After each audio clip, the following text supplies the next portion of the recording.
Bénis un voisin, bénis une voisine, souhaite-lui la bienvenue dans la présence du Seigneur. Comment vas-tu, mon frère? Amen. Comment ça va? Comment ça va? Ça va bien. Comment ça va? Ça va bien. Regarde ton voisin. Ça va bien. Faut lui dire qu'avec Jésus, Ça va bien. ça va toujours bien. Ça va bien. Ça va toujours bien. Ça va bien. Jésus est là. Ça va bien. Ça va bien. Je dis comment ça va? Ça va bien. Tu dis ça va bien, puis tu es assis comme ça. Célèbre Jésus. Ça va bien. Il te donne la victoire. Ça va bien. Comment ça va? Ça va bien. Avec Jésus. Ça va bien. Comme Jésus est là, ça va toujours bien. Jésus est avec toi. La victoire est acquise. Je dis comment ça va? Comment ça va? Comment ça va? Comment ça va? Jésus est présent. Il est dans ta vie. Célèbre Jésus. Célèbre le roi des rois. Est-ce que comment toi tu vas? Moi je vais bien. Comment tu vas? Comment tu vas? À la maison, dans toutes tes affaires, Jésus est avec toi. Ça ne peut qu'aller bien. Quelles que soient les circonstances, ça ne peut qu'aller bien. Tu es béni, ta vie est bénie. La maison est bénie, la faveur divine avec toi. Déclare je vais bien. Déclare je vais bien. Comme cette femme qui a perdu son enfant, elle dit qu'elle va bien. Elle a déclaré qu'elle allait bien. Et Dieu a ramené à la vie son garçon. Comment tu vas? Comment tu vas? Même si c'est difficile, déclare que tu vas bien. Et le langage de la foi parle comme Jésus. Quelqu'un acclame le roi des rois.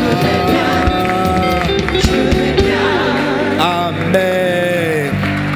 Gloire à Jésus. Et que la parole du Seigneur ce matin te fasse aller de gloire en gloire, te fasse aller mieux. Amen. Soyez bénis dans le nom puissant de Jésus. On veut rendre grâce au Seigneur pour Worshipper Family, l'équipe de chant qui nous conduit à ce troisième culte du week-end. Alléluia. Gloire à Jésus. Amen. Amen. Alors, je voudrais continuer avec toi, avec vous, le message que j'ai commencé il y a 2 dimanches. Amen, que j'ai intitulé Orientation divine. Quelqu'un est avec moi, Orientation divine? Alléluia. Amen. Alors, le thème Orientation divine est tiré de cet ouvrage. En fait, les points que j'aborde sont tirés de cet ouvrage. Le pleinement béni, posséder son territoire de faveur. Amen. Posséder son territoire de faveur. Donc, j'ai plutôt adopté une autre formulation. C'est un thème que j'aborde année après année. Chaque fois, Dieu nous donne du bonus. Dieu nous accorde de nouvelles révélations. Alléluia.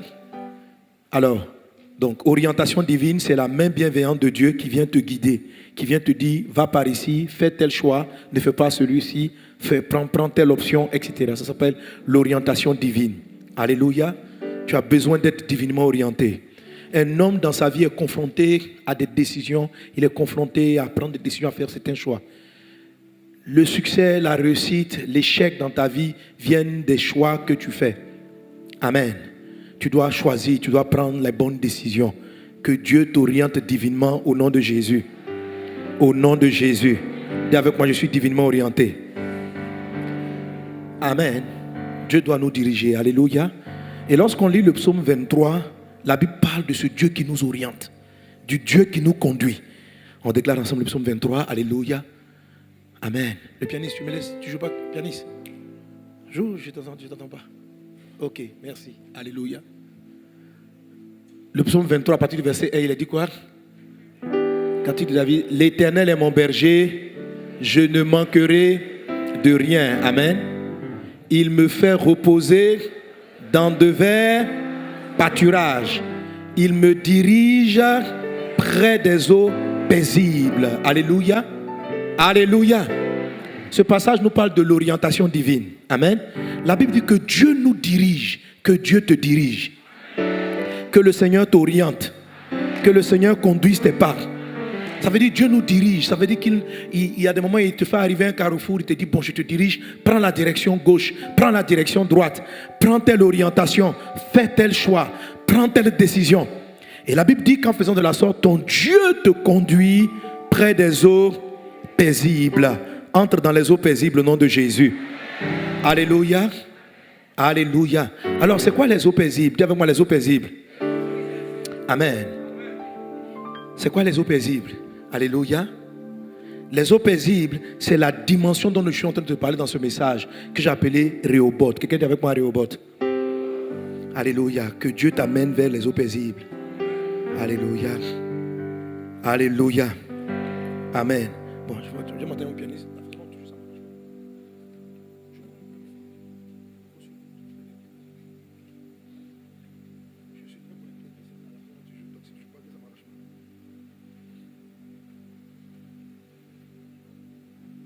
Amen, amen. Amen. Gloire à Dieu. Dieu nous conduit près des eaux paisibles. Dans ton mariage, que Dieu te conduise près des eaux paisibles. Dans ta vie professionnelle, que Dieu te conduise près des eaux paisibles. Dans tout ce que tu fais, que Dieu te conduise près des eaux paisibles. Amen. Ça veut dire qu'on peut être aussi conduit vers des eaux agitées. Qu'est-ce que c'est que l'eau paisible? Qu'est-ce que c'est que l'eau? Lorsqu'on voit dans le livre de Jean chapitre 4, Jésus rencontre une dame. Il rencontre une femme. Nous connaissons l'histoire de la femme samaritaine. La Bible dit que Jésus lui demande, donne-moi de l'eau à boire. La femme va dire, mais je ne peux pas te donner de l'eau à boire parce que nous sommes de peuples antagonistes. On ne s'entend pas, toi et moi. Et Jésus va lui dire, moi j'ai une eau que je peux t'offrir qui est de meilleure qualité. Si tu bois de mon eau, tu n'auras plus jamais soif. Après que Jésus ait décrit l'eau puissante qu'il était capable d'apporter, cette dame-là dit, moi aussi je veux boire de cette eau. Lorsqu'elle a demandé l'eau miraculeuse de Jésus, l'eau qui étanche la soif pour toujours, Jésus va dire à cette femme, va chercher ton mari. Amen. Alléluia. J'aime beaucoup revenir sur ce message parce que c'est important. Ça va nous donner de comprendre la dimension de Rehoboth et comment Dieu t'amène à Rehoboth. Est-ce qu'on est ensemble? Alléluia. Donc la dame répond que elle n'a pas de mari. Pardon, Jésus lui dit, va chercher ton mari. Et souvent je vous ai dit, mais quel est le lien qu'il y a entre Seigneur, donne-moi l'eau à boire, que demande la dame, et puis va chercher ton mari. La dame dit, l'eau, je veux boire de ton eau. Jésus dit, va prendre ton mari. Et je vous ai souvent expliqué que c'est un lien très fort. Amen.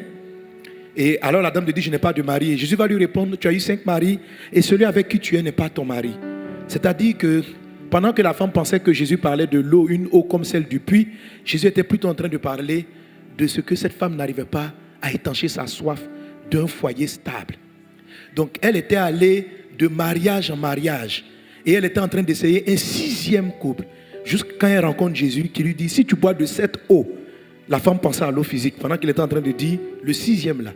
Quand bien même tu vas le boire, ça veut dire tu vas croire qu'il vient pour étancher ta soif. Jésus dit, quand bien même tu rentreras dans cette dimension, tu n'auras pas la paix. Amen. Tu n'auras pas la paix escomptée. Donc Jésus est en train de parler du mariage. Quand on parle des eaux paisibles, le Saint-Esprit, Jésus-Christ te conduit dans une dimension où ton foyer n'est plus agité.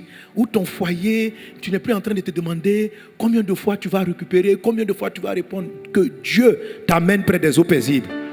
Lorsque la Bible parle des eaux, ce n'est pas seulement le mariage, mais c'est dans tous les domaines. On a les eaux de la vie spirituelle, les eaux de la vie de consécration. Alléluia. Dieu t'amène dans un endroit où tu n'es plus agité, où ton travail n'est plus agité, où Dieu répond à tes besoins sans combat. Cet endroit où Dieu te dirige, c'est ce que la Bible présente comme étant Rehoboth. Quelqu'un avait dit moi Rehoboth? Rehoboth. Alléluia. Le Saint-Esprit te prend par la main, il te dirige près des eaux paisibles. Il te donne une vie où tu es tranquille, où tu as la paix profonde.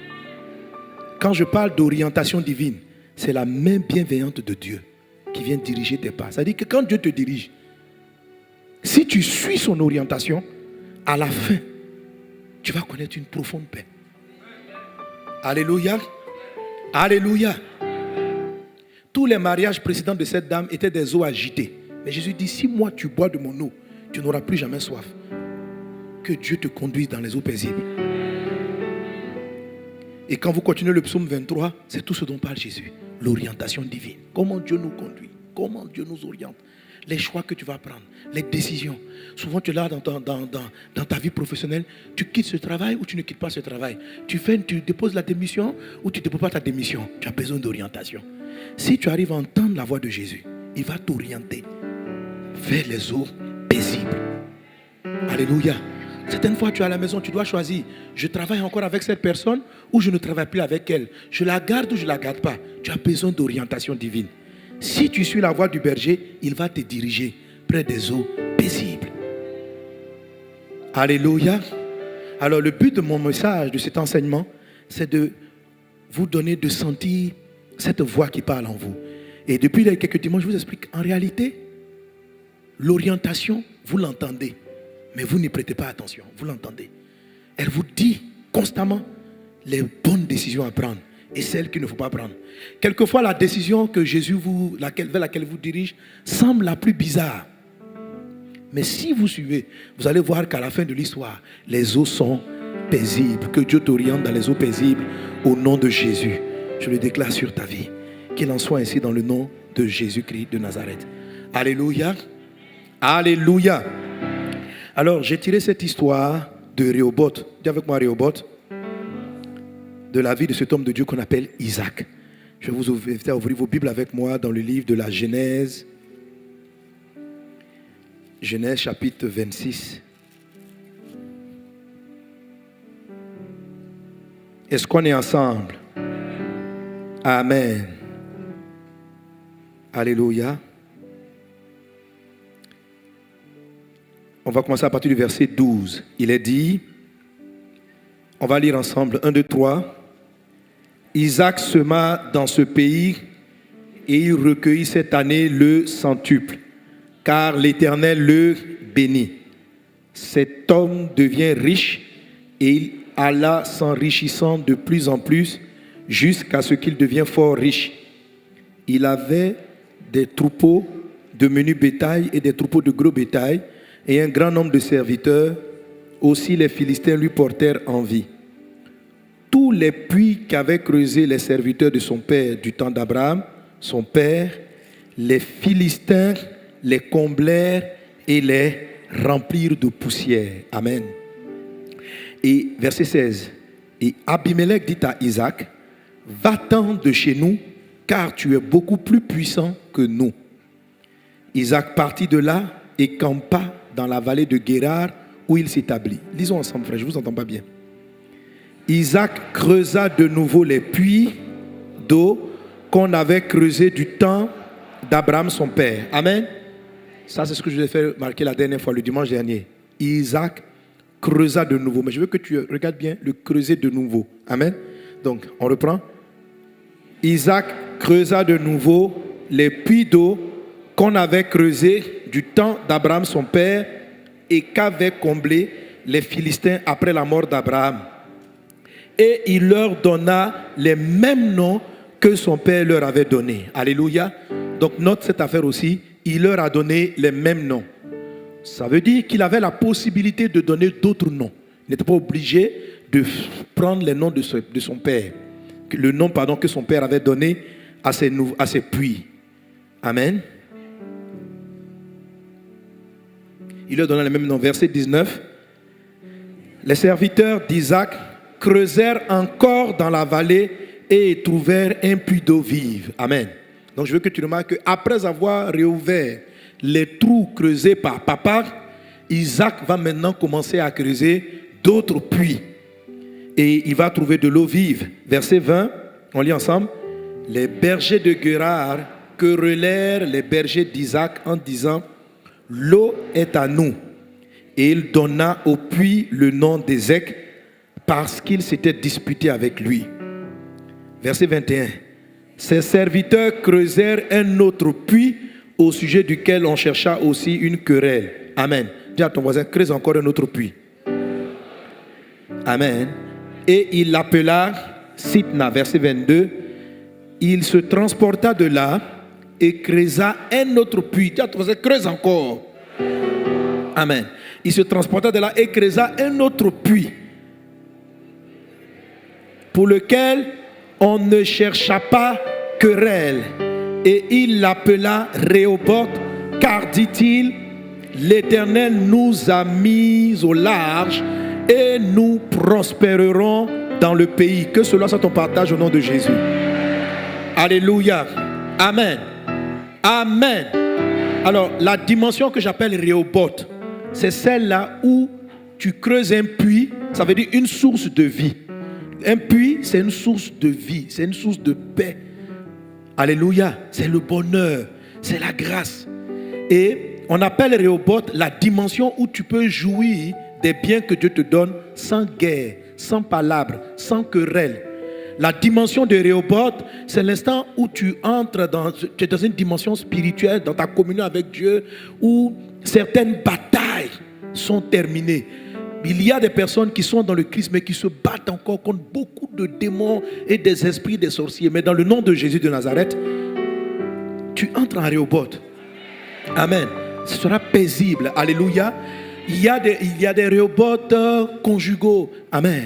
C'est-à-dire, certains sont entrés dans le mariage, mais le mariage est compliqué. Le mariage est agité. Constamment des mésententes, des disputes. Vraiment, ils ne sont pas dans la paix. Ils ne sont pas dans la paix dans ce foyer. D'autres encore sont dans la quête de Rehoboth sans être mariés. De fiançailles en fiançailles. En tout cas, l'affaire est compliquée. Notre thème, amen, dans l'orientation divine, dans le grand thème de l'orientation divine, c'est 3 étapes vers Rehoboth. Et dimanche passé, on a étudié la première étape. Alléluia. Quelqu'un donne un bon amen. Quelqu'un donne un bon amen. Amen. Donc, Isaac a creusé et il a appelé le dernier puits, donc Rehoboth. Et on arrive au verset 23. Verset 23, on lit ensemble.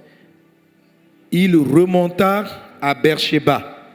L'Éternel lui apparut dans la nuit et dit, je suis le Dieu d'Abraham, ton père, ne crains point, car je suis avec toi, je te bénirai, je multiplierai ta postérité à cause d'Abraham, mon serviteur. Alléluia. Donc, qu'est-ce que ce passage nous montre? Que quand on arrive à Rehoboth, Dieu nous apparaît. Alléluia. On a une meilleure révélation de Dieu.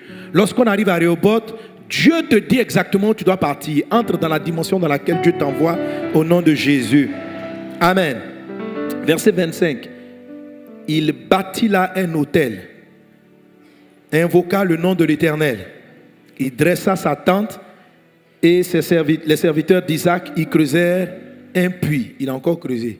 Amen. Abimelech vint de Guérar auprès de lui à Azuzaph et avec Aouzat, son ami, et Picol, chef de son armée. On lit ensemble verset 27. Isaac leur dit, pourquoi venez-vous vers moi puisque vous me haïssez et que vous m'avez renvoyé de chez vous? Il répondit, nous voyons que l'Éternel est avec toi. C'est pourquoi nous disons qu'il y ait un serment entre nous et toi, et que nous fassions alliance avec toi. Alléluia. Gloire à Dieu. Amen. Donc, dans la dimension des Rehoboth, il y a plusieurs choses. Non seulement on ne te fait plus de palabres, en plus, Dieu t'apparaît à Rehoboth. Et à Rehoboth, tes ennemis, les ennemis qui te combattaient, font 2 choses. Soit ils viennent faire la paix avec toi, soit ils sont exterminés. Alléluia. Alléluia. Vraiment, cette semaine, l'Esprit m'a beaucoup parlé de ce sujet. Il m'a dit, aujourd'hui, la prière qu'on va faire, on va prier tout à l'heure. Amen. Va écraser dans la vie de beaucoup de gens, beaucoup d'adversités. Alléluia.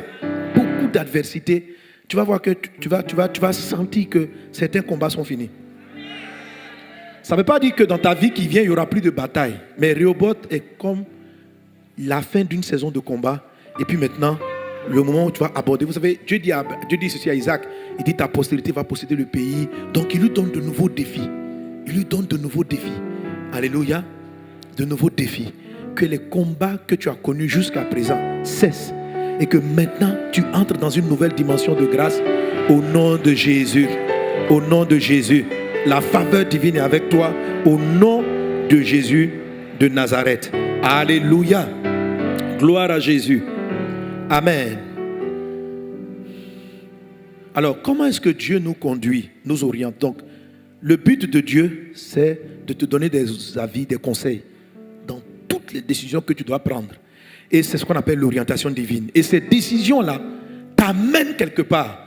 C'est cette dimension qu'on appelle Rehoboth, où il t'amène, où il y a des combats que tu ne mènes plus.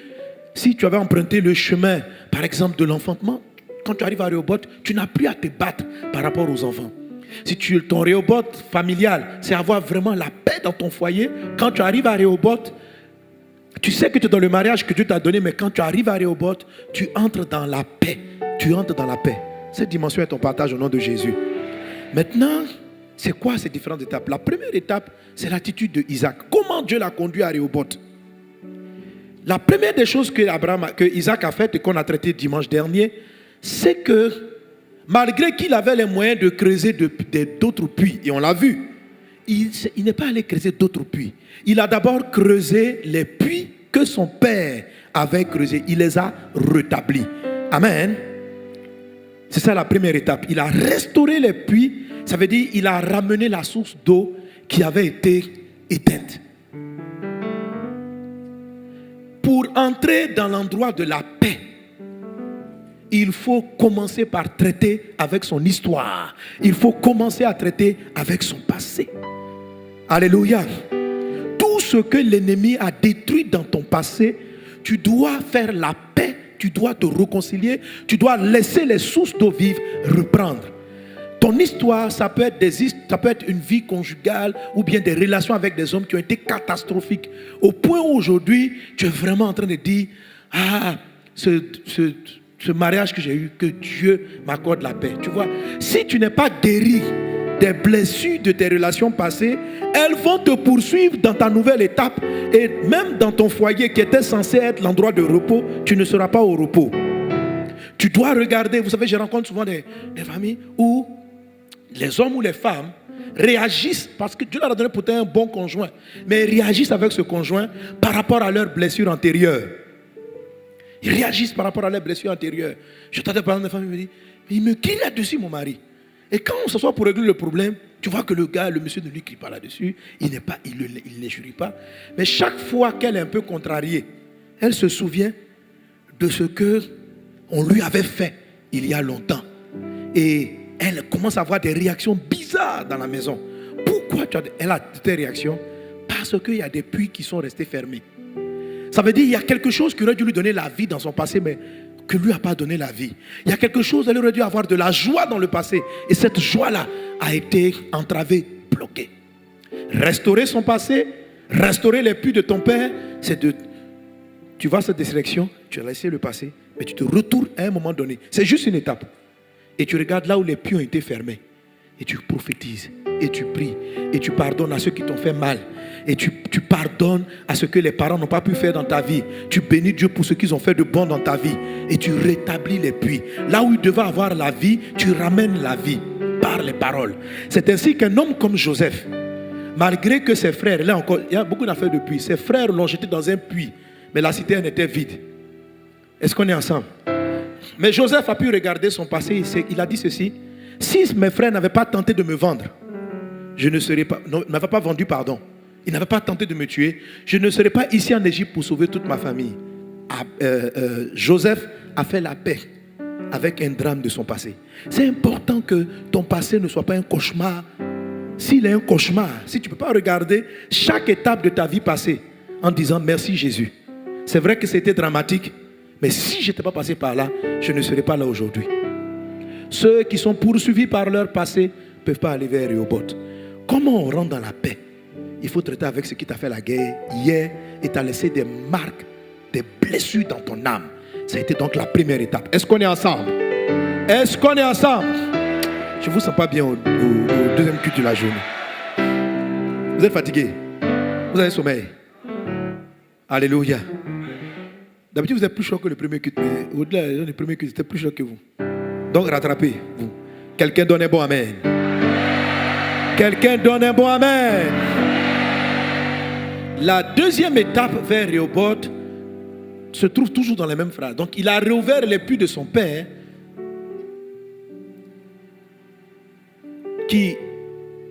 que l'ennemi venait combler. Et chaque fois qu'il ouvrait de nouveaux puits, les ennemis venaient le combattre. Et la Bible dit ceci que Isaac creusa encore. La deuxième étape, quiconque veut être orienté vers Rehoboth doit creuser encore. Dis à ton voisin, creuse encore. Creuse encore. Alléluia. Amen. Lorsque vous remarquez, vous voyez que Isaac est combattu, on empêche son travail. Il a ouvert un puits qu'il a appelé Sitna. Les gens sont venus le combattre, mais il n'a pas arrêté de creuser. Il n'a pas arrêté de faire ce qu'il savait faire. Il n'a pas arrêté d'essayer de ramener la vie. Le problème, beaucoup de gens n'entrent pas dans leur Rehoboth parce qu'à un moment donné, ils arrêtent de faire ce qu'ils savent faire qui est bien. Est-ce qu'on est ensemble? Est-ce qu'on est ensemble? J'ai envie de dire que pour rentrer dans ton Rehoboth, tu ne dois pas te lasser de faire le bien. Alléluia. Galates chapitre 6, verset 9. Galates chapitre 6, verset 9. On lit ensemble, il a dit quoi? 1, 2, 3. Ne nous lassons pas de faire le bien, car nous moissonnerons au temps convenable si nous ne nous relâchons pas.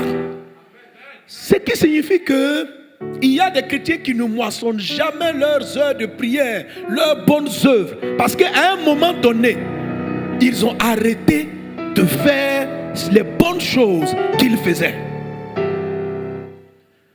Souvent, les combats t'amènent à baisser les bras. La Bible dit, ne nous lassons pas. Dis à ton voisin, ne te lasse pas.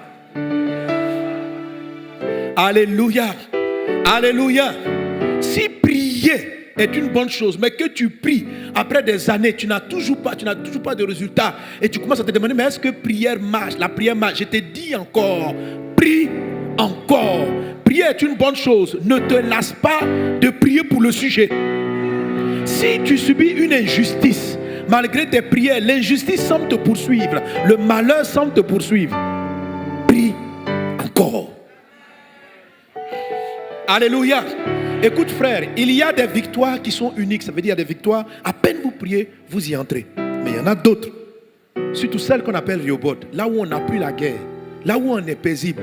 Rehoboth ne se trouve jamais du premier coup. Rehoboth est retrouvé par ceux qui continuent de se battre et qui se battent encore et qui font ce qu'ils font de bien encore. Alléluia. Quand je pense à l'évangélisation par exemple, j'ai vu beaucoup d'amis avec qui on évangélisait, mais qui en cours de route se sont arrêtés. Et je me demande, mais pourquoi au niveau ministériel on est entré aujourd'hui dans ces grandes campagnes d'évangélisation? L'Esprit me dit, tu t'es jamais lassé de faire. Mais combien de campagnes on a fait où on n'a pas eu les ressources? Combien de campagnes, combien de choses difficiles? Mais malgré cela, comme c'est une bonne chose. Alléluia. Jésus a dit, prêche la parole de Dieu. Insiste en toute occasion. Comme c'est une bonne chose, il fallait prêcher encore, évangéliser encore, malgré les échecs. Dis à ton voisin, creuse encore. Creuse encore. Creuse encore.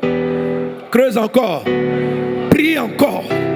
Jeûne encore. Ne laisse rien. Alléluia. Alléluia. Amen. Il y a des personnes qui ont commencé des activités, des entreprises, des projets. Tu as commencé un commerce de poulets. Les Philistins sont venus. Ils ont tué tous tes poulets. Tu es parti faire la tomate. Les Philistins, les sorciers ou la nature, je ne sais pas où la pluie, peu importe la raison. Quand Dieu vous oriente vers Rehoboth, il y a un moment donné, vous connaissez des échecs. Et vous avez l'impression que vous vous demandez, mais est-ce que Dieu m'a vraiment orienté dans ce chemin? Si Jésus était avec moi, si c'est Dieu qui m'a mis à cœur de creuser ce puits, pourquoi il y a encore des ennemis? Pour rentrer à Rehoboth, vous allez être poursuivi pendant un temps par un certain type d'adversaire. Et tout à l'heure, je vais en parler, ce que j'appelle le combat, l'esprit pharaonique. C'est un esprit qui ne vous lâche pas. Et pour arriver à bout, il faut appliquer la deuxième étape de creuser encore, encore. C'est parlant de cela que le Seigneur dit, ne te lasse pas. Pourquoi Jésus dit qu'il ne faut pas se lasser? Vous savez, parce que faire le bien, on se lasse souvent. En plus, on est fatigué, c'est-à-dire, tu peux même continuer de faire les bonnes œuvres, mais dans ton âme et dans ton cœur, tu es épuisé. J'ai vu des femmes et j'ai vu des hommes faire tout pour sauver leur foyer. Mais ils avaient l'impression qu'en face, ils étaient confrontés à un mur. Le monsieur ne faisait aucun effort, la femme ne faisait aucun effort. Mais je viens te dire de la part de Dieu, ne te lasse pas. Il ne faut pas être fatigué. Je dis, papa, je m'habille, je fais tout pour lui plaire. Il ne me remarque même pas. Je viens te dire, Rehoboth est à côté. Il y a un Rehoboth. Mais il ne faut pas te fatiguer. Alléluia. Amen. Voici le point où tu es. Voici la baffe qui représente Rehoboth. Tu creuses, on te combat. Tu creuses, on te combat. Tu vois, certains malheureusement s'arrêtent à la veille de leur victoire. Isaac ne s'est pas lassé de faire le bien. Ne pas se lasser de faire le bien, c'est continuer de faire les bonnes choses. Si ce que tu fais, tu sais que c'est juste, n'arrête pas. Si prier c'est bien, n'arrête pas. Si faire du bien à tes enfants, à ta femme, malgré qu'elle ne soit pas reconnaissante, si c'est ce qui est bien, n'arrête pas. Pourquoi l'apôtre Paul dit ne nous lassons pas? Parce que souvent émotionnellement, en fait, faire des efforts pour aider, pour faire le bien, ça épuise.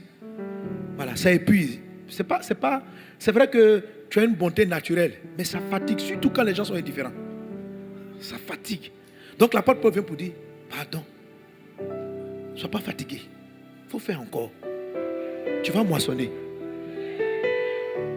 Tu vas moissonner. Prie encore, agis encore, bouge encore, parle encore, exhorte encore, creuse encore. Creuse encore. Creuse encore. Dis à ton voisin, creuse encore. Essaye encore. Vas-y encore. La vie de tous les héros de la foi, tous les grands hommes, tous ceux qui sont rentrés dans une dimension de Rehoboth, ça a été, quelquefois on a l'impression des recommencements. Dans la vie, frère, en fait, ce n'est pas des recommencements. Chaque effort nouveau que tu fais te conduit quelque part. Tu as l'impression que tu es toujours sur le statu quo, que ton couple n'est pas en train d'avancer malgré tous tes efforts. Parce que ce qu'on m'a dit de faire à mon mari, là, j'ai fait. Les gens viennent, ma femme, là, j'ai fait. On nous réconcilie. Il dit, je vais changer. Moi aussi, je dis, je vais changer. Nous sourions, nous commençons. 3 mois après, il refait les mêmes choses. C'est pas grave. Creuse encore. Alléluia. Quand vous allez vous en sortir, il va revenir aux mêmes bêtises. Tu te lèves, tu dis, je quitte la maison. Ne quitte pas. Reste. Creuse encore. Tu penses que tu es en train de perdre du temps? Non. Tu es tout simplement en train d'aller creuser un puits pour lequel tu n'auras aucune querelle. Qu'on appelle Rehoboth. Rehoboth. Dans Rehoboth, on est en train d'avancer. On a l'impression qu'on est en train de faire les mêmes efforts. Parce qu'il creusait un puits, ça se ressemble. Mais il en a creusé plusieurs. Mais en fait, chaque fois il avançait. Avance vers ta destination. Creuse encore au nom de Jésus. Creuse encore au nom de Jésus. Alléluia. Ne pas se lasser de faire le bien, hein, ça ne veut pas seulement dire de faire les bonnes œuvres tout le temps. Ça veut dire ça. Mais ça veut dire le faire aussi avec le bon cœur. Amen.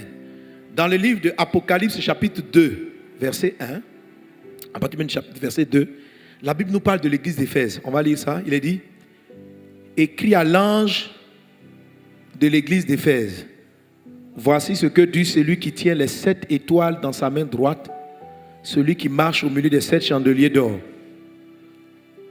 Je connais tes œuvres, ton travail et ta persévérance. Je sais que tu ne peux supporter les méchants, que tu as éprouvé ceux qui se disent apôtres et qui ne le sont pas, et que tu les as trouvés menteurs. Que tu as de la persévérance, que tu as souffert à cause de mon nom, que tu ne t'es point lassé. Alléluia.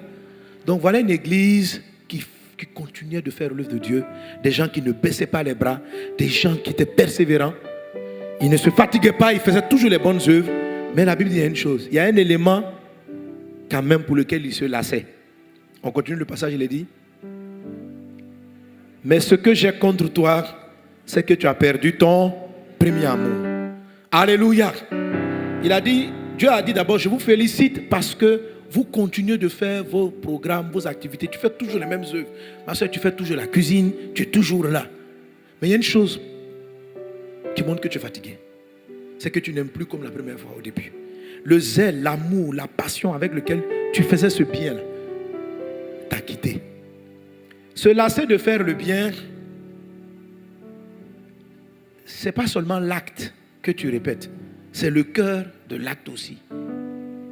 Je dis ces paroles pas pour te condamner, parce que Dieu restaure ton cœur. Le temps t'a rendu débité. Le temps t'a refroidi. Le temps a fait perdre ta joie. Tu es fatigué de sourire. Tu es fatigué de rire. Tu es fatigué d'encourager les autres. Tu es fatigué. Maintenant, quand tu le fais, c'est juste par mécanisme et par habitude. Je dis cela parce que ton Rehoboth n'est pas loin. Alléluia. Tu dois restaurer ton âme. Tu dois laisser le Saint-Esprit, pendant que je parle, venir te redonner ta passion. La passion de ce que tu faisais. Aujourd'hui, tu continues d'aller à ton travail, mais tu ne vas plus avec le même cœur. Tu ne vas plus avec le même zèle. Le désir de voir les choses bouger. Ton premier amour a disparu. Ça veut dire la manière dont tu aimais le travail avant, ce n'est plus pareil. Maintenant, tu fais cela de manière machinale. Tu fais cela de manière... parce que tu l'as toujours fait. Que Dieu restaure ton âme. Que tes émotions ne soient pas fatiguées. Combien de personnes ont une âme épuisée dans leur couple? Une âme épuisée. Ils sont tous là. Madame n'a pas divorcé. Monsieur n'a pas divorcé. Mais son âme est fatiguée. Quand Dieu dit ne te lasse pas de faire le bien, il parle de ton âme. Que ton âme soit restaurée. Pendant que je déclare ces paroles, Dieu restaure ton âme. Au nom de Jésus. Dieu restaure ton âme. Dieu restaure ton âme. Dieu restaure ton âme. J'ai vu des pasteurs qui ont arrêté de creuser les puits. Arrêté de creuser comment? Ils se sont lassés. Ils prêchent toujours. Ils sont toujours pasteurs. Mais les coups, ils n'aiment plus les âmes comme au premier jour. Quand quelqu'un se lasse, il n'entre pas à Rehoboth. Tu peux arriver à Canaan, tu peux être dans ton ministère, tu peux être dans le foyer que Dieu a prévu pour toi, tu peux être dans la vie spirituelle que Dieu a prévu pour toi. Mais quand ton âme s'abat, tu es dans la terre promise, mais pas à Rehoboth. Que Dieu te conduise dans ton Rehoboth au nom de Jésus. Que Dieu te dirige à Rehoboth. Que le Saint-Esprit t'amène à Rehoboth. Que le Seigneur conduise tes pas à Rehoboth. Je prie dans le nom de Jésus pour ceux qui ont les âmes fatiguées, pour ceux qui ont les âmes épuisées. Que Dieu vous restaure maintenant. Si tu fais partie de quelqu'un dont l'âme est fatiguée, tu vas te lever, tu vas mettre une main sur ton cœur. Et nous allons croire dans la grâce de Dieu qui te redonne la force. Relève-toi mon frère, relève-toi ma soeur et creuse encore. Relève-toi serviteur, soldat de Dieu, creuse encore. On n'entre pas dans Rehoboth avec un premier puits. On y entre après plusieurs puits. Les puits précédents, tu as été combattu, attaqué. On n'a même pas dit merci. On n'a même pas reconnu la qualité de ton travail.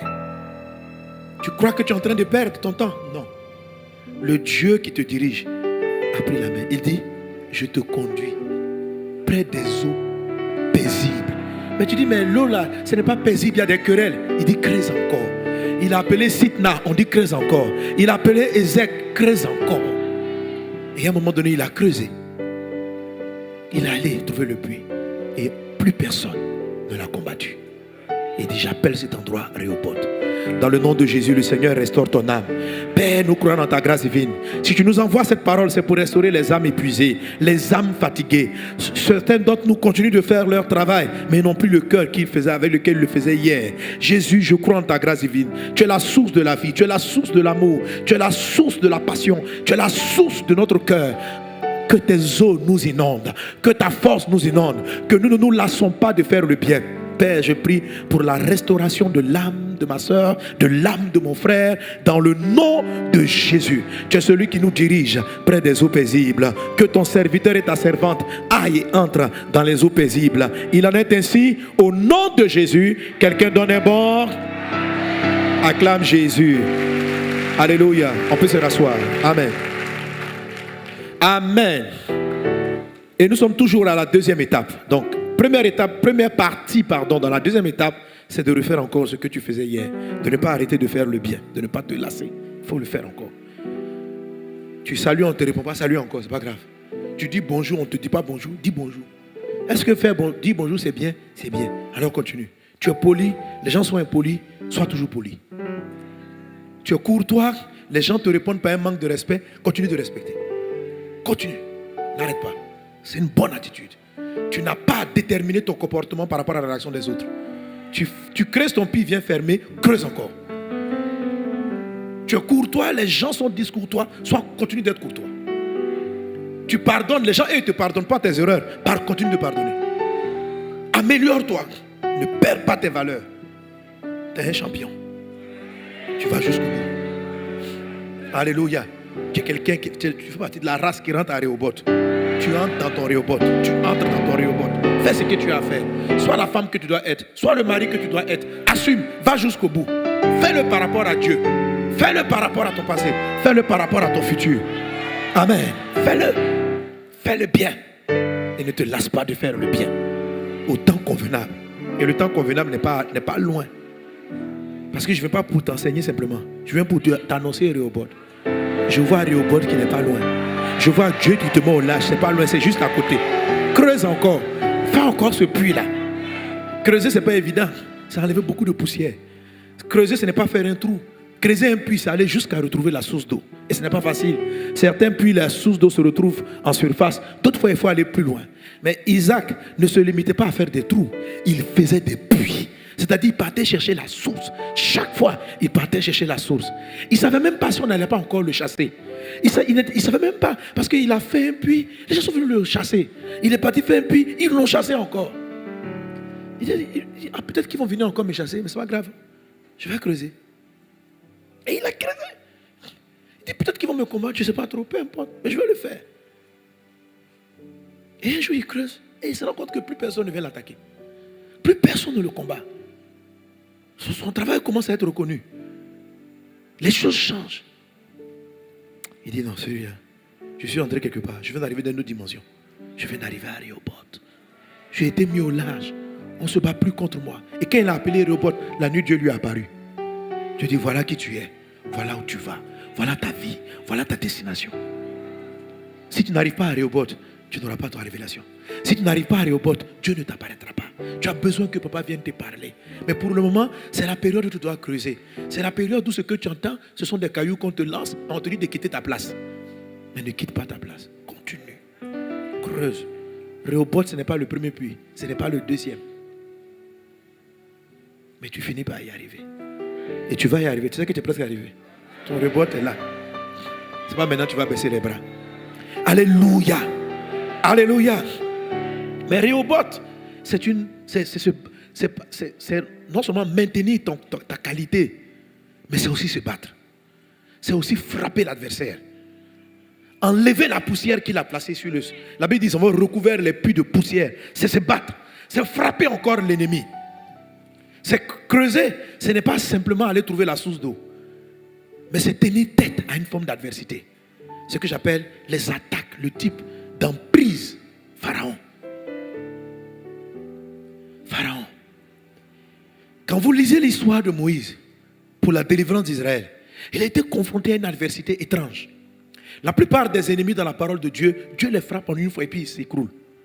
Mais Pharaon, ça veut dire qu'il ne voulait aucunement laisser partir le peuple.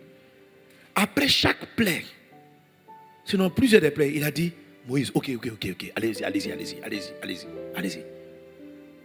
Moïse se lève, il dit, laisse, Dieu me dit de te dire, laisse partir mon peuple. Sinon, il y a tel malheur qui arrive. Le malheur le frappe. Pharaon appelle Moïse. Il dit, prie pour moi. Cette fois-ci, je te promets, je vous laisse partir. Dès que la plaie s'arrête, Pharaon les maintient. Dieu vient encore, il le frappe. Pharaon dit, non, cette fois-ci-là, Moïse, j'ai trop compris. Et Dieu est bon. À peine la plaie s'est arrêtée, Pharaon persiste. Dieu l'a frappé 10 fois pour qu'il cède. Il y a des formes d'adversité comme ça. Et les Philistins qui fatiguaient Isaac, c'est de ce type d'adversité. Et j'étais quelquefois un peu abattu parce que je parlais, j'ai une de mes filles spirituelles. Je sais que c'est les sorciers qui attaquent son couple. Il y en a plusieurs. Je dis, mais mon Dieu, elle est en toi. On marche avec toi. Comment les sorciers ont-ils? On chasse, on arrive, Dieu reconstitue, tout va bien. 4 mois plus tard, les palabres recommencent. Le monsieur veut partir. Il part. Elle me dit, bon, papa, cette fois-ci, c'est fini. Moi, je crois que c'est bon. Il faut aller au divorce. Je crois que là, je ne peux plus. Je n'en peux plus. Je lui dis, ma fille, creuse. Encore. Tu te souviens quand tu allais l'épouser, là, tu as prié. Et Dieu t'a dit, c'est lui. Donc, pour le moment, tu n'es pas à Rehoboth. Mais ce que Dieu a dit, il va le faire. Cet homme est un homme de Dieu. Il y a quelque chose dans sa vie. Satan veut tout faire contre votre foyer. Mais vas-y encore. Et chaque fois on combat, quand l'année dernière encore j'étais là, j'ai dit, je crois que cette fois-ci, bon, je n'ai pas utilisé le mot Rehoboth, je crois que cette fois-ci, ça va aller. Donnez-moi encore un message. Papa, j'ai dit encore. Et je sais que ce sont les sorciers. Et je les connais même. Waouh. Alors j'ai dit, mais Dieu, une victoire. Pourquoi tu ne veux pas la victoire un coup KO? Je me dis, Rehoboth ne se trouve pas dans une victoire un coup KO. Il y a des batailles. Tu tapes, l'ennemi tombe en une fois.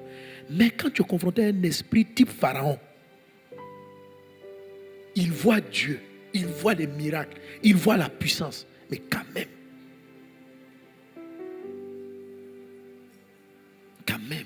j'ai vu des sorciers qui poursuivaient des frères. Dieu les a frappés. Ils ont fait des chutes. Une grand-mère sorcière, ses membres sont cassés. Sa propre fille, ses parents même ont remis le plat, tout ça là. Quand la vieille est sortie, elle les a attaqués encore. J'ai dit, mais c'est quoi? C'est-à-dire, Dieu la frappe, la personne arrive, elle voit un rêve que les anges sont là, les anges te disent, tu touches à la personne, on finit avec toi. Elle va, elle se repose. Les gens la frappent, elle tombe, elle est malade, des maladies bizarres. Mais quand elle se relève, elle attaque. Encore. C'est ce qu'on appelle type Pharaon. Dieu frappe Pharaon. Pharaon dit, Moïse, pardon. Dis à Dieu, c'est que il peut me faire confiance. Cette fois-ci, je vais vous laisser. Le lendemain, il dit, vous allez partir. Je ne vous laisse pas. Je ne vous laisse pas. Il y a des types d'adversité. C'est comme ça les Philistins étaient avec Isaac. Ils creusent, ils nous poursuivent. D'abord, ils l'ont chassé. Il dit, je m'en vais. Il va dans un endroit, il creuse. Ils viennent le trouver là. Il dit, ce puits-là est à nous. Tu comprends? Il dit, mais pourquoi vous-même, vous ne creusez pas?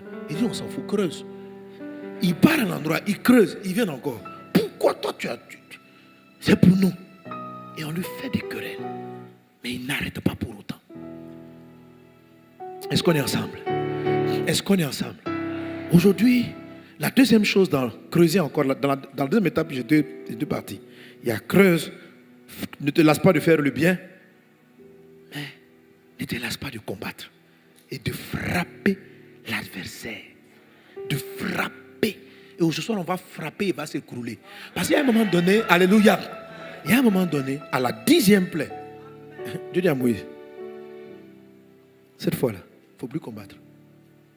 Je vais m'occuper de ce gars-là. Reste tranquille. Il dit, restez chez vous à la maison, allez manger. Parce que toutes les autres plaies, Moïse est parti s'arrêter devant Pharaon et ils ont parlé. La dernière plaie où le premier-né est mort, les premiers-nés, il dit à Moïse, rentrez chez vous à la maison, mangez des agneaux. Dormez bien. Mettez le sang sur votre porte. On y va. Et Dieu est rentré. Envoyez le destructeur. Tuer tous les premiers-nés des Égyptiens. La population même s'est levée. Ils sont partis voir Pharaon comme une grève pour dire, s'il te plaît, laisse-les partir. On n'en peut plus. Qu'ils partent. La population leur a fait des offrandes. Allez-vous-en. Pharaon dit, oui, moi-même, j'ai perdu mon fils. Ça, c'est trop grave. Pharaon les a laissés partir. Lorsqu'Israël est arrivé vers la mer Rouge, Pharaon s'est levé. Ah, Pharaon! Il dit, non.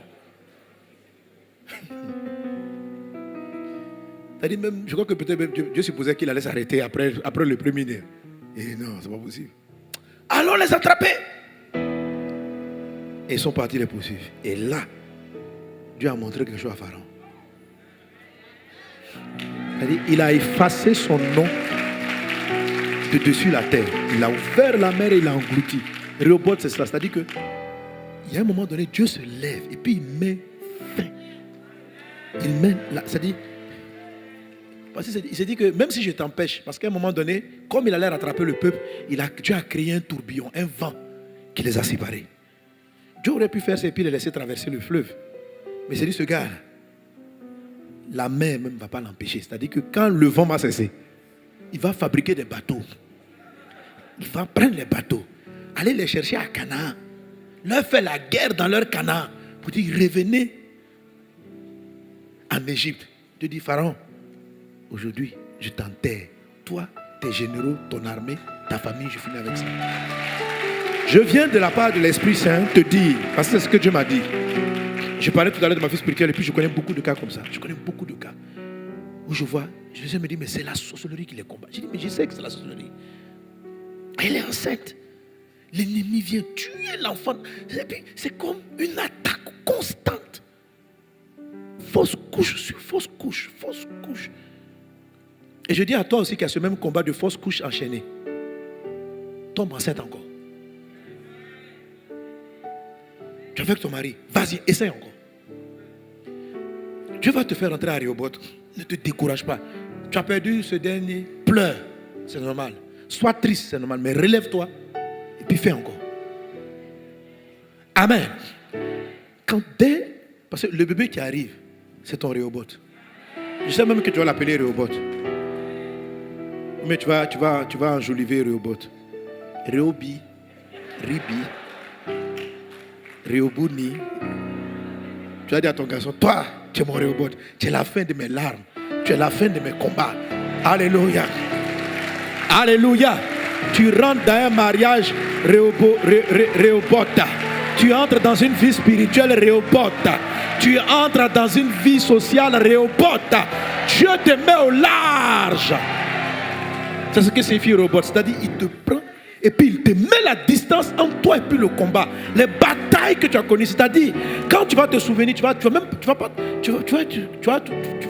vas voir tes enfants, tu vas oublier que tu as enchaîné 5 à 6 fausses couches. Dieu te met au large. Dieu, je le déclare sur ta vie, il te met au large.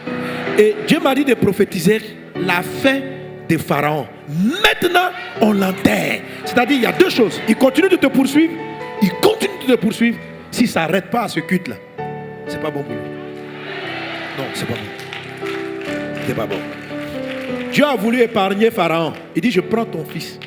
Mais Dieu n'a pas dit qu'il allait tuer Pharaon. Il n'y a pas une parole qui annonçait. Vous savez, quand Moïse partait délivrer Israël, Dieu lui avait dit, Dieu savait où il allait partir. Il dit, ce gars ne va pas te laisser partir.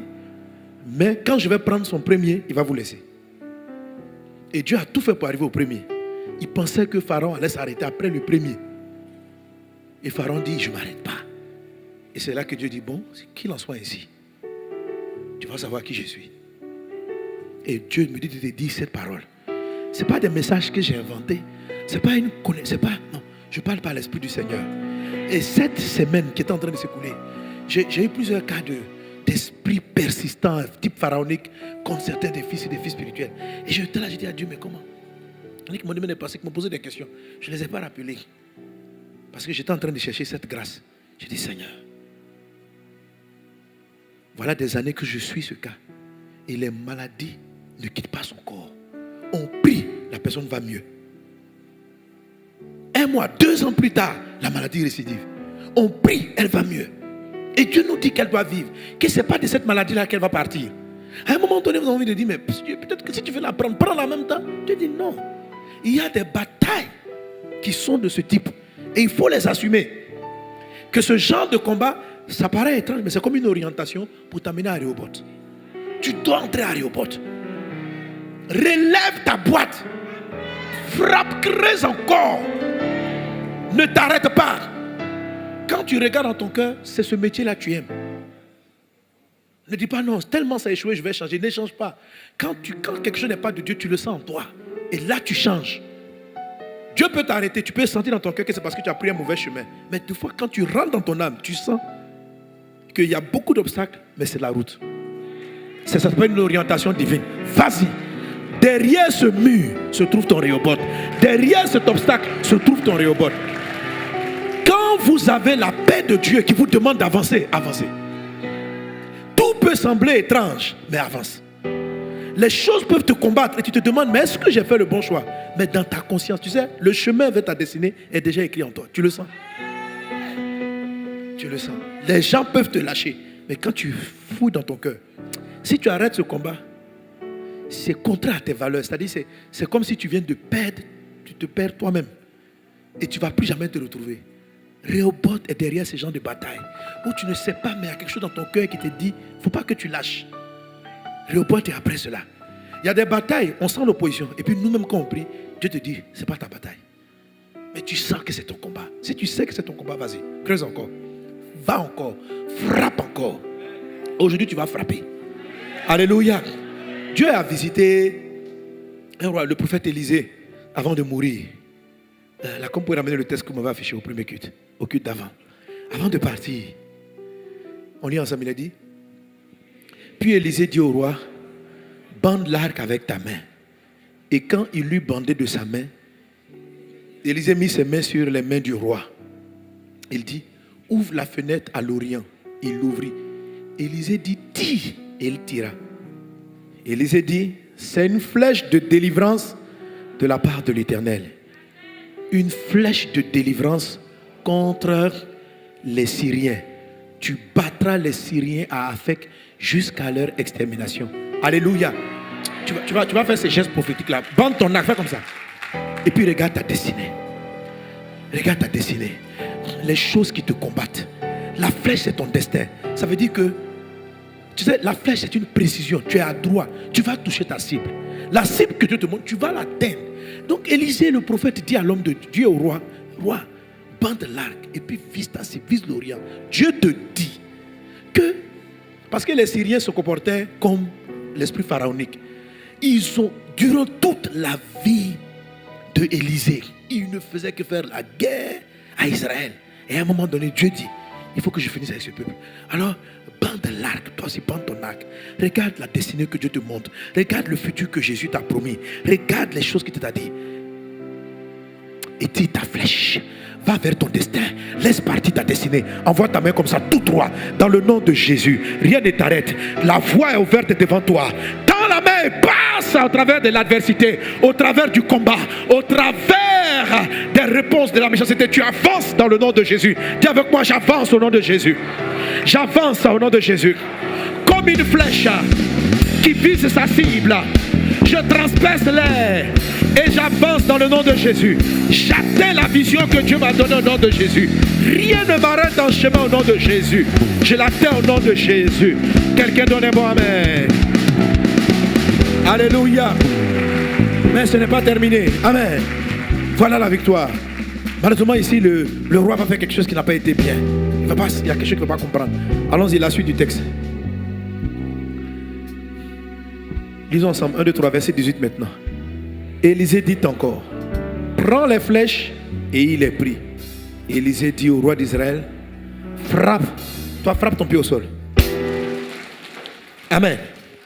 Donc frapper c'est écraser, frapper c'est casser la tête de l'adversaire. Frapper. Il lui dit, frappe contre terre. Et la Bible dit qu'il a frappé 3 fois. Il ne faut pas frapper d'abord, attends d'abord, il faut te préciser. Et puis il s'est arrêté. On voit la suite. L'homme de Dieu s'irrita contre lui et dit, il fallait frapper 5 ou 6 fois. Alors tu aurais battu les Syriens jusqu'à leur extermination. Maintenant tu les battras 3 fois. Est-ce qu'on est ensemble? Amen. Quand tu frappes, ne cesse pas jusqu'à ce qu'il soit exterminé. Ne te lâche pas. Il dit, tu dois aller jusqu'au bout. Dieu avait prophétisé l'extermination. Mais le fait que ils avaient 1, 2, 3, ils s'arrêtent. Écrase. Frappe. Et je t'assure que tu n'es pas loin de cette victoire finale. Aujourd'hui, je vois l'ennemi s'écrouler. Je vois les ténèbres reculer. Je vois les démons tomber. Bas les mains et écrase. Frappe.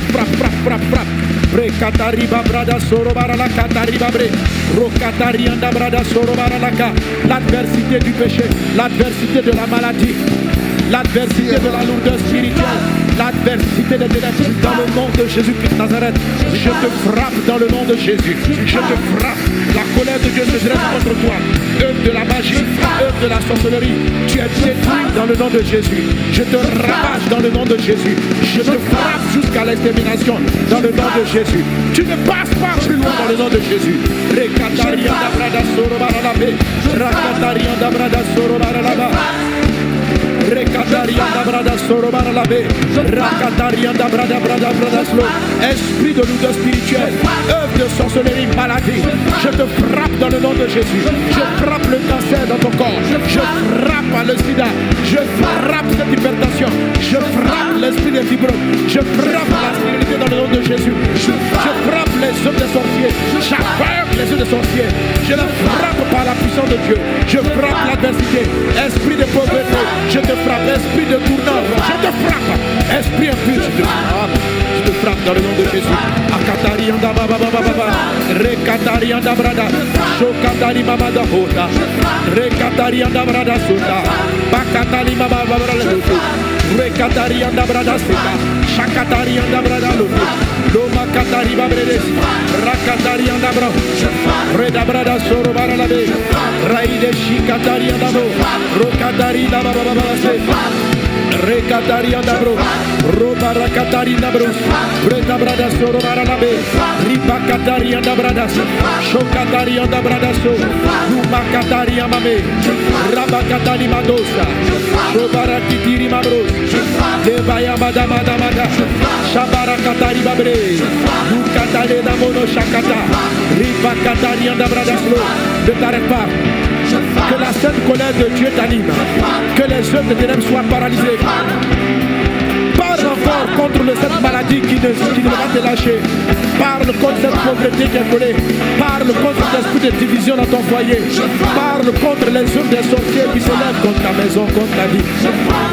Parle contre l'esprit qui te maintient constamment dans le célibat. Parle contre l'esprit qui te poursuit dans ton foyer, dans ta vie maritale. Parle et ordonne-leur maintenant dans le nom de Jésus. Frappe-le dans le nom de Jésus. Frappe l'adversaire dans le nom de Jésus. Frappe-le dans le nom de Jésus. Frappe-le dans le nom de Jésus. Frappe-le jusqu'à ce qu'il soit exterminé. Frappe-le jusqu'à ce qu'il soit exterminé. Frappe au nom de Jésus. Frappe au nom de Jésus. Au nom de Jésus. Alléluia. Quelqu'un donne un bon amen. Quelqu'un acclame Jésus. Alléluia. On peut se rasseoir. Est-ce que tu as été béni par la parole? Amen. Gloire à Jésus. Donc moi j'avais prévu faire la troisième étape. Mais bon, je n'ai pas pu la faire au culte précédent. Donc on va attendre. Alléluia. Alléluia. Mais je peux te dire vraiment c'est merveilleux la troisième étape. Amen. Donc première étape, c'est quoi? Ouvrir les puits que ton père avait creusés, c'est-à-dire traiter avec le passé. Si tu veux, la façon dont Dieu t'oriente, pour que Dieu t'oriente, il faut traiter avec le passé. Alléluia. En règle générale. Et ça, c'est le message que tu vas voir dans cet ouvrage dont je t'ai parlé tantôt. Amen. C'est la façon dont tu traites avec tes parents. Tout ça, c'est important. Après cela, Dieu va commencer maintenant à orienter tes pas. Il va commencer à te diriger. Amen. Donc, il y a à peu près 7 principes que je vous ai rappelés dimanche dernier, qui sont ici. Mais par rapport à Rehoboth, ce qu'on appelle Rehoboth, ce n'est pas seulement ta terre promise, mais c'est ta terre promise c'est ta terre promise de manière paisible. En fait, c'est Dieu qui t'envoie à la source d'eau paisible. Alléluia. Et c'est ce dans quoi je veux que tu rentres. Alors, cette source d'eau paisible se trouve par la restauration du puits de tes pères. 2, par le fait que tu ne te relâches pas de faire le bien. Par le fait que tu creuses encore. Amen. Amen. Et la troisième étape est tirée de ce que Isaac a donné le nom que son père avait donné au puits. Vous me suivez? Cette attitude est très importante. Alléluia. Amen. C'est là maintenant que tu es vraiment conduit vers le Rehoboth. C'est-à-dire, ça te dirige. Tu vois, ça te dirige. Amen. Ça te dirige à saisir vraiment ton Rehoboth. Donc, cette troisième étape, on va la toucher dimanche prochain. Quelqu'un donne un bon amen? Quelqu'un donne un bon amen? Nous voulons rendre grâce à Dieu pour la parole. Donc n'hésite pas ce soir-là, aujourd'hui, à frapper, à arrêter l'adversité. On est dans une atmosphère où Pharaon sera noyé. Est-ce qu'on est ensemble? Amen. S'il persiste, et je le déclare dans le nom de Dieu, lève la main vers le Seigneur. Père, tu m'as donné cette parole en cette fin de semaine. Je déclare sur la vie de tes fils et de tes filles ici. Et je déclare contre les ennemis qui les poursuivent. Dans le nom de Jésus. Je vous donne 3 jours. Dieu vous donne 3 jours. Pour venir vous humilier devant la servante, le serviteur de Dieu. Si tu résistes, les frappes que tu as reçues jusqu'à présent ne seront rien comparé à ce qui va t'arriver dans les 3 jours. Sorcier, œuvre de l'enfer, œuvre de ténèbres. Mon doigt est tendu contre toi. Dieu achève tes œuvres maintenant. Je dis maintenant. Tu libères, tu laisses partir la vie spirituelle de cet homme, de cette femme. Tu laisses partir le foyer. Laisse son foyer. Laisse aller son foyer. Laisse aller ses entrailles, son ventre. Elle va avoir son enfant. Pharaon, esprit de Pharaon, laisse partir. Dieu t'a frappé, mais tu n'as pas compris. Dieu t'a averti, mais tu n'as pas saisi. Je viens de la part de Dieu pour dire, c'est terminé. C'est terminé. C'est terminé. Le Dieu que j'invoque et je prie va te noyer sous la mer dans le nom de Jésus. Oui, frères et sœurs, ceux qui ne vont pas vouloir se repentir, l'ennemi qui te combat, ne sois pas surpris. Cette semaine, d'entendre qu'il y a des gens qui ont disparu. Tu dis, oh, qu'est-ce qui s'est passé? Et Dieu va te rappeler, je l'ai mis en garde, il n'a pas compris. Ceux qui attaquaient Isaac, eux, ils ont compris. Dieu ne cherche pas à ce que l'ennemi meure. Ils ont compris, ils sont venus voir Isaac, ils se sont repentis. Dis vraiment, on constate que tu es trop puissant. Et on préfère faire la paix avec toi. Mais il y a des gens qui sont comme Pharaon, malgré toutes les faveurs que Dieu leur accorde, ils continuent de poursuivre. Dieu a ouvert la mer en deux, il les a tous noyés. Et ils ont dit, il a effacé leur nom de la terre. Certains seront effacés cette semaine. Tous ceux qui ne vont pas se repentir, qui persistent, ils verront que ton Dieu est Dieu. Dieu va les noyer, quel que soit l'endroit, l'atmosphère dans laquelle ils se trouvent. Dieu le fait dans le nom de Jésus. Parce que toi, tu entres dans ton Rehoboth au nom de Jésus. Dieu te met au large au nom de Jésus. Dieu te positionne au large. Je le déclare sur ta vie spirituelle, sur ta vie émotionnelle, sur ta vie, sur ta santé. Je déclare dans tous les domaines de ta vie, entre et possède ton Rehoboth au nom de Jésus. Amen. Quelqu'un donne un bon amen. Alléluia. Gloire à Jésus.